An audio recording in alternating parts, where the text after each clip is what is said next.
and welcome to episode 8 of Deaf Poynters, where I talk to you, give concerns, rant about, answer questions about deaf and or disability related problems. Jay has left a question, so here we go. Hi Rikki, my name is Jay. I am a lot like you in some ways. I can speak and I learned sign later in life, but I have had some attitude from the deaf community where I live. I hate the label hearing impaired. Just that I can talk, or just because I can talk, doesn't mean that I am hearing. How do you view this? In your own experience, have you had problems with your own deaf identity because you can talk? Or is this the media that educates people to think that deaf cannot speak? Take care. Hope all is well. Jay. This is gonna be a whirlwind of emotions and stuff. You are me when I first got into this whole thing. You are me when I left anonymous messages turned on Tumblr, okay? I'm gonna try to get to the point and not run around this whole thing or get to, what's the word? All over the place. That's words. So, I feel like there's some stuff missing from this question, like does the deaf community call you hearing impaired instead of anything else, which is what I would find strange because the deaf community generally does not like that label, so I'm very confused about that. But, what I can really answer is have I had any problems with deaf identity because I can talk and because I've grown up talking, right? Yep.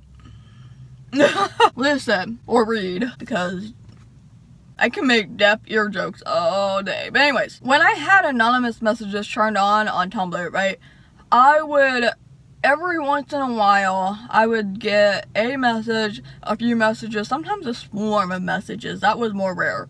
But I would get messages every once in a while that would say I was faking or, some other, bullshit about how I wasn't really deaf or any of that because I wasn't fluent. I've had people on Facebook page say that I was faking and I was using deaf people for money, which is completely barbaric, by the way. First of all, let me tell you, there's been no money in this anyway, so that statement alone was silly. But anyways, no, there's no faking involved in here. So when I was, first discovering deaf culture, because I grew up being the only deaf person that I knew besides the one that I got it from, and I felt extremely alone. So it's like not hearing enough, not deaf enough, hard of hearing, I guess. No, wait, my hearing loss is more than that now. And I have a video that's called Too Deaf for the Hearing World to Hearing for the Deaf World or something like that, right? It's a very, very long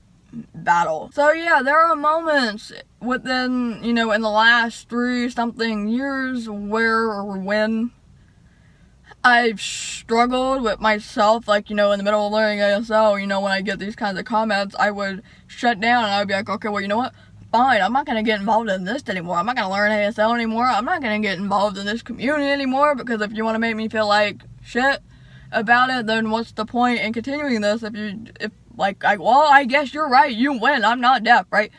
No, that's just crap now, really. Listen, this is something that I've had to remember, and this is something that my friend Jules Dameron has reminded me of constantly, every time I get these kinds of comments, because every time I did, I would go to her and I would rant. If you come across a group of people in this community, and they say that you're not deaf, you're faking, you're not deaf enough for us, that whole screw you attitude, you're not a part of us thing. They're not your friends, they will never be your friends. Forget about them and go find someone who will be your friend. While the deaf community is smaller than a hearing community, the deaf community is still bigger than we think.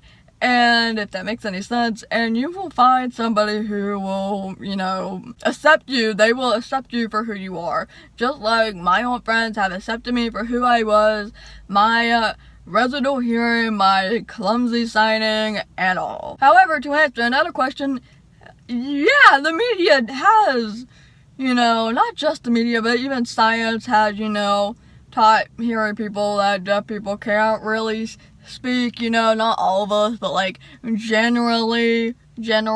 But as to whether that has anything to do with this, no, I don't think so. I don't think those two relate really. So just move that aside. It's an annoying thing to having attitude from some people, and the very, having attitude from people who are like me, at least, medically, has, been a pain, but you just fight back, pay them no mind, do what I do, get over it. And actually, you know what? We don't have to get over it. They can get over it. Now, I'm not saying that I don't struggle with this anymore.